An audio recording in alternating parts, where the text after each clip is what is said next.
Hi, and welcome everybody to another edition of the Winner's Circle Sports Betting Podcast. My name is Ross Benjamin of rbwins.com.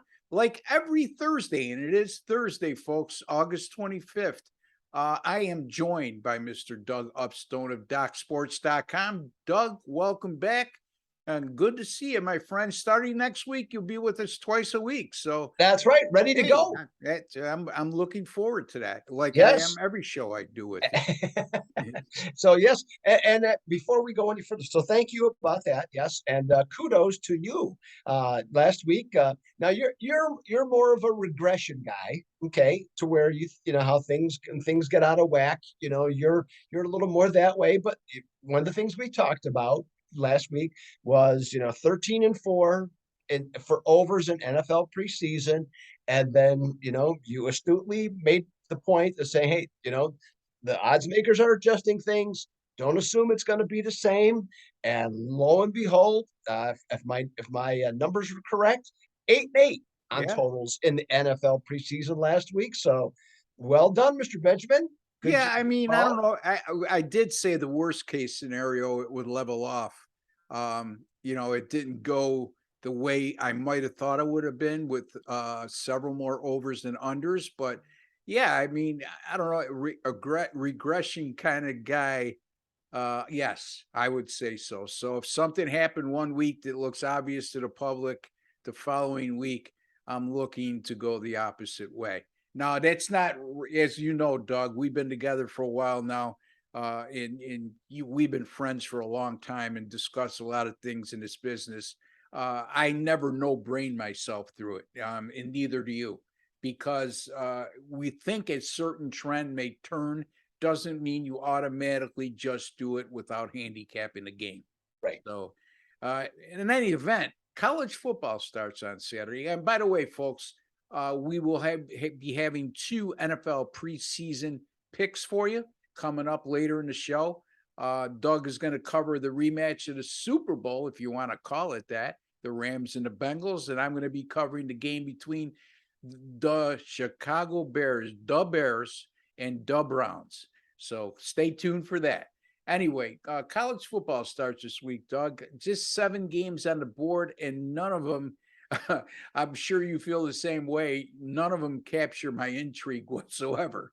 So, your thoughts on the first week of college football and any advice you may give the viewers out there? Yeah, well, I mean, it's good that it's back. Okay, there's no question about that. And it's fun to have something to bet on from that standpoint. And those types of things. I guess the thing that I have written a couple articles about, some of the things this week, and I just said, hey, the basic point I said, let's just be realistic about what's going on.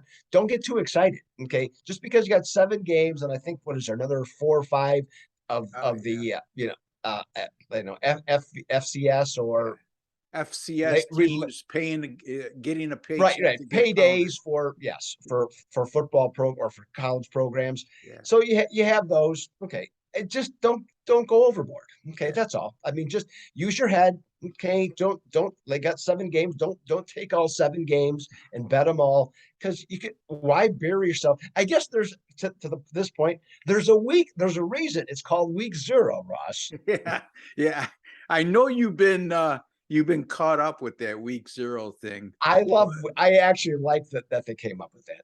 But yeah, well, but no, so I mean, from that standpoint, just, hey, you use your head, and if you find something that makes sense, and in some of these cases, the total might make more sense than yeah. even aside I from that. mean, look at these matchups. I mean, we were talking off air. Probably the premier matchup of the day is a game being played in Dublin, Ireland, between Northwestern and Nebraska. Nebraska, who won 3 games last year, yet they're a double-digit favorite on the road. I can't make heads or tails of this game. I don't know how it's going to turn out, but I know one thing. That's a lot of points for a team that's just won 3 games a year before. Yes, I get they lost. Would they lose 8 or 9 games by single digits? Yeah. I get that. No, but Northwestern, they have practically no returning players that gave them any kind of productivity last year, anything significant anyway. So I get the line, but again, sometimes you just need to let me watch this game and see what these two teams are made of.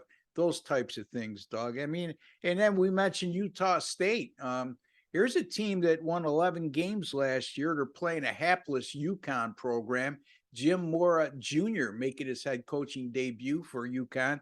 Their defensive coordinator just decided to up and retire 2 weeks ago. So not as if they have any problems. Now they have more. Your thoughts, Doug, on the week one card, other than what you just alluded to? Yeah, well, one of the things that you brought up, the or mentioning Jim Moore Jr., and this was just something. This is like maybe it's just I'm in the mood to talk about this, but once you get past, let's just say 55 or 60 years old, should you still be called Junior? Okay. I mean, I don't know. I mean, I understand how it's supposed to be, but Yeah.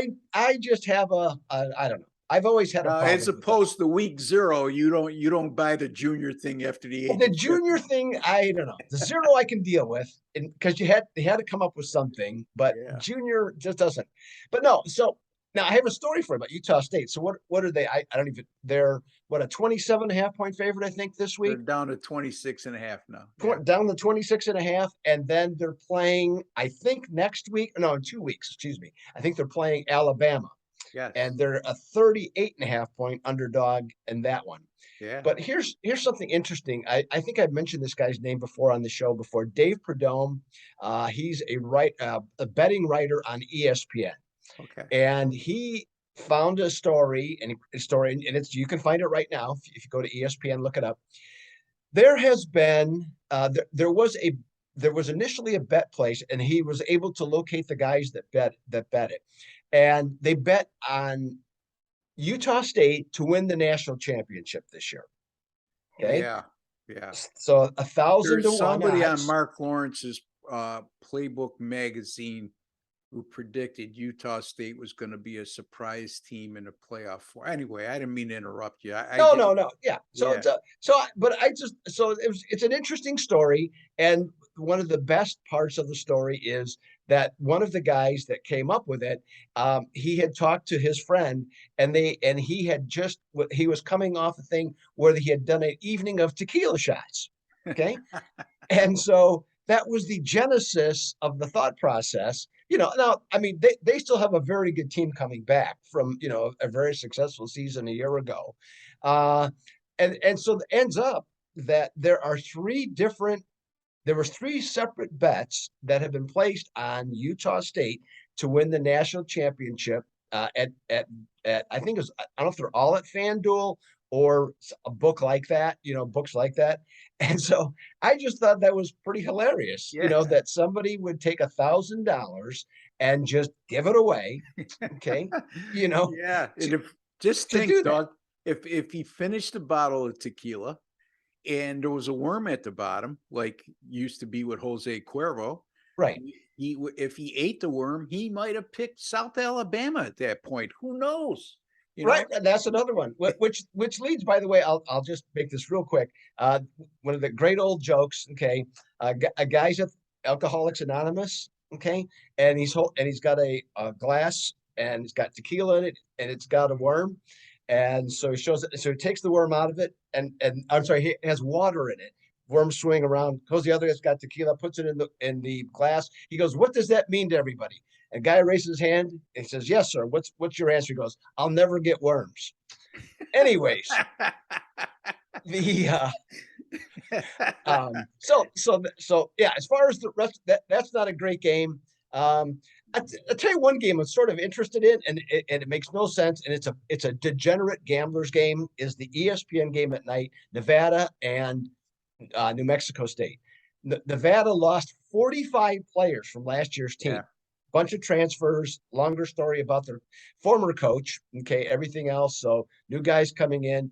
New Mexico State, one of the worst programs in college football history, let's just say. Yeah. And I was actually surprised that Doug Martin got fired because he took him to a bowl game in 2017, and the last time they went to a bowl game was 1959. So Yeah. I would have just assumed that's a lifetime job, at that point. But he got fired. But they hired a really good coach, Jerry Kill, Yeah. who did a great job at Northern Illinois and Minnesota, Yeah. has had some health issues, coming back yet again. Probably won't be as much pressure in Las Cruces. That would be my Yes. guess. Yeah. But that's kind of a fascinating game to me from a, and now if a lot of people, a lot of sharp money initially was took New Mexico State when it was plus 13. And I've even heard of guys that I've talked to that actually early on got some plus 16s. Wow. So from that, now it's down to 9. So Yeah. it's kind of a little tougher bet, but still an interesting matchup Yeah.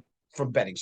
Yeah, I mean, you might be able to find some betting value in that game, and bring up good points. Yeah, I mean, in terms of productivity, returning for Nevada, not very good. Now, here's the thing: there's a lot of magazines I've been reading and articles I've read. A lot of the writers put emphasis on returning production, Mm-hmm. meaning not only returning starters, but yeah, if you have 10 returning starters on an offense that averaged 13.2 points per game last year, I mean, how much better do you think they're going to be in year two? I don't know.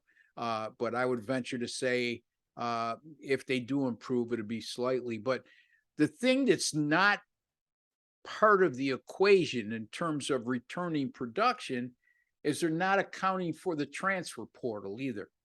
And that's become a big thing. So, I mean, I understand starters from a year ago returning to the same program and presume starters again, but um, there are some programs, USC being one of them, uh, they have the best transfer portal class in the country, according to the experts. They brought in 13 players from other programs. I believe 6 are projected to be starters, and the other 7 are backups in the 2 rotation. So it's not like you're getting 13 players and 4 of them are 3 deep. So another thing people want to consider, yes, you should always be put some emphasis on returning production, but keep in mind, try to keep tabs on the transfer portals and who came into a certain program. Yeah, and I think to your point there, and this is, I don't think there's an answer to this yet, and I think it's more something we need to follow, because when you think of, and I'll just use college basketball as the example, just because a good player transfers to a different program doesn't mean he's going to be successful Yeah. immediately. No. And so, it takes time. It's still a team game, and it takes a while for things to come together. Sometimes it'll come together immediately, just one of those things. Other times it might be, down the line. So like a team like USC, who in theory should have, I mean, they were top, by the odds, the betting odds, they were real high, which I think was way overblown, in terms of them to win a national championship. But because the existing players they had last year, there's a reason why they're bringing in all these new players. Yes. So from that standpoint, but what a team is going to play like in November compared to September with these transfers, if they end up being that talented and they come together, I think that's more the consideration and something to follow, as opposed to an immediate Impact. Yeah. change of how a team plays. Yeah. And the other thing to consider too is Lincoln Riley brought his quarterback with him from Oklahoma. So it's not like there's going to be a learning curve for that kid in their offense. And then they also they pick up Jordan Addison Yep. from Pitt. Last year, 19 touchdowns and 1,500 yards receiving, 100 catches. So that's a nice pickup as well.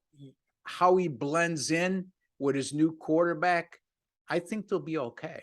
You're right, Doug. In terms of um, odds to win it all, I think if you were going to consider them, it would be like a sleeper pick, because let's not lose sight of the fact this was nothing more than a 500 team a year ago.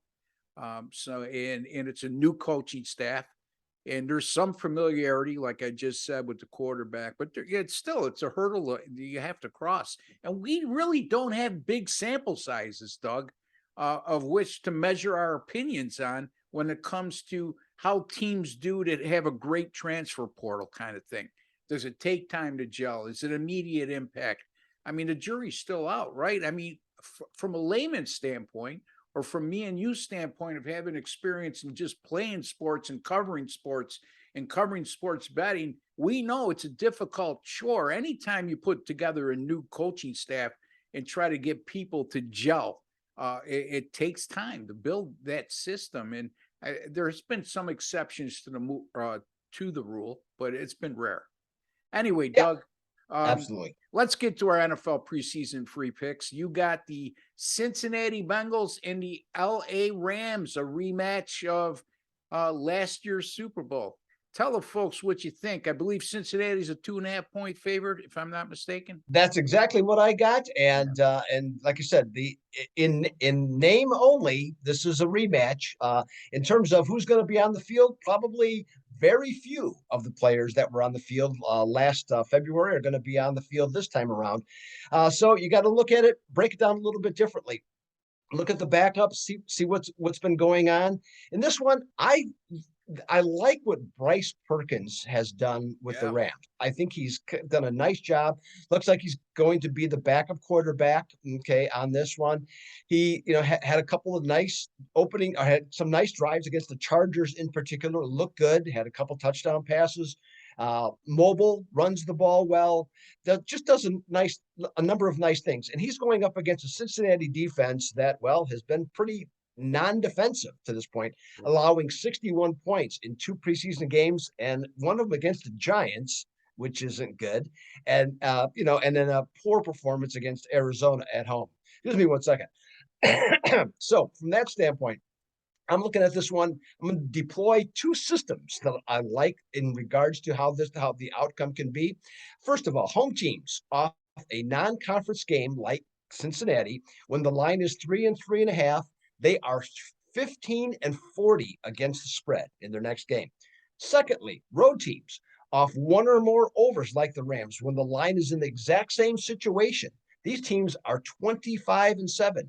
So, Ross, I'm going to take the Super Bowl champs plus the points on the NFL Network game at 6 Eastern and take the Los Angeles Rams plus the 2.5 in this one. There you have it. Doug Upstone, Los Angeles Rams plus 2.5 over the Cincinnati Bengals. Neither one of these teams have looked good in their first 2 preseason games, but both, as Doug touched upon, really haven't played anybody in the first 2. And I don't see that changing the next time around. I mean, at this point, if you haven't played your starters, why bother at this point? What, just get to the finish line.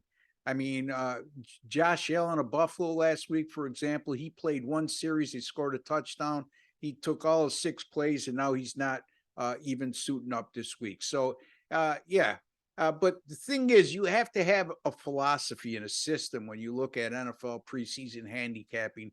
And you heard Doug's philosophy in is analytics when it came to picking a winner in that particular game. Well, I got something basically the same thing that I use. As you know, Doug, I have my 4D handicapping software, and I can't tell you how crucial that's been to my success when it comes to NFL preseason handicapping. By the way, folks, I am 7-1 with my NFL premium paid selection preseason picks so far this year. And I'm on a 15-3 run dating back to last year, and 69-47 documented by sportscapping.com on my NFL preseason picks since 2011. That'll make you a lot of money. Let's get to the game at hand. Chicago at Cleveland. Right now, the Cleveland Browns are a heavy 5.5 point favorite, and the total in this game is 41.5. You know, Cleveland's had a lot of success in the preseason in recent years. As a matter of fact, since 2017, the Browns have gone 14-3 straight up and 13-4 against the spread in their preseason games. However, as a favorite of 3 or more, they only go 2-3 ATS in those situations. So that steered me away from using Cleveland. And Chicago opened the preseason with back-to-back wins over Kansas City and Seattle. Both of those came as an underdog. And it leads me to a system I am going to bring up, or a betting angle. Before I get to that, let me say this. I mentioned the Browns since 2017. Well, also during that exact time frame, since 2017, the Cleveland Browns have gone 8-0 to the under whenever there's been a total of 37 or more. The current total here is 41.5. And those 8 games averaged a combined 26.6 points per contest. So something you can't ignore when it comes to preseason is head coaching trends, number one, and team trends, number two. They hold a lot more water at this time of year than they do during regular season action. Here's my NFL preseason betting angle. Anytime you have an underdog of 3 points or more, like Chicago is, and they're coming off back-to-back straight up underdog wins. They were an underdog in their last 2 games, and they won straight up. Those games have finished 8-1 to the under since 2001.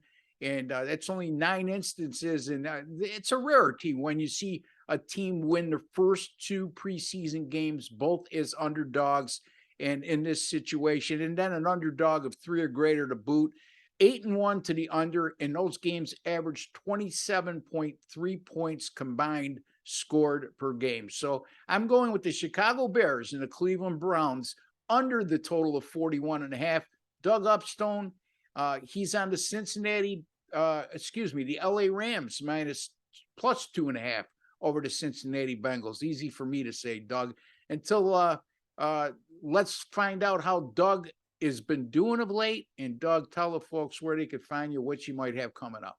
Yes, well, I'm not 7-1 in NFL preseason, but I'm 5-1 and happy Hey, with that. Okay, so I'm yeah. just pleased as could be. 73-48 since 2008. That's 60.3%. And I'm going to have 2 plays. I got this. This is we one free play, but I got 2 other plays I got going on Saturday. So you can check that out at the Doug Upstone page at Doc Sports. And then because we sell football packages at Doc's, not just separated by college and or pro. You can get the whole week. And then I also will have a college football 5-unit best bet, okay, going on Saturday, along with 1 other play. And so you can check those out. You get all 4 of them, okay, go to my page at Doc Sports, and you can check those out there.